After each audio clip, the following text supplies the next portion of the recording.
Talaga namang hinangaan ngayon sa social media ang aktor na si Bibi Giant o mas kilala bilang si Renz Joshua Banya.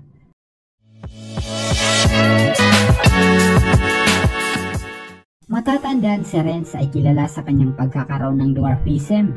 Ito ay hindi hadlang sa kanyang pang-araw-araw na pamumuhay dahil nakakalap ito ng milyong-milyong views sa online dahil sa kanyang nakakatawang mga video.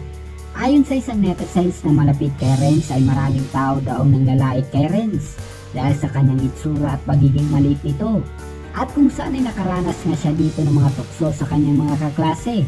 At dahil nga sa mga panglalait at pangtutukso ay hindi nga dito nawalan ng pag-asa sa Renz upang tuparin ang kanyang pangarap at dito nga ay ginawa niya itong inspirasyon sa kanyang pang-araw-araw na pamumuhay. Kung saan pagkalipas ng ilang taon ay ngayon si Renz ay napapanood na ng milyong-milyong netizens sa social media at maging sa telebisyon. Matapos maging bahagi ito sa FPJ's Batang Quiapo dahil na rin to sa tulong ng isang sikat na aktor na si Coco Martin kung saan ay napansin niya dito ang kanyang angking galing talento.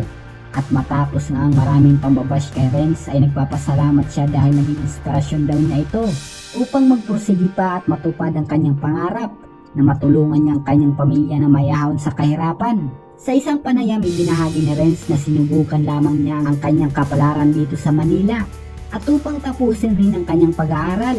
Ngunit nakitaan ng kanyang pinsan na malaki ang tsansa ni Renz na maging influencer dahil umano sa kanyang nakakatuwang mga video.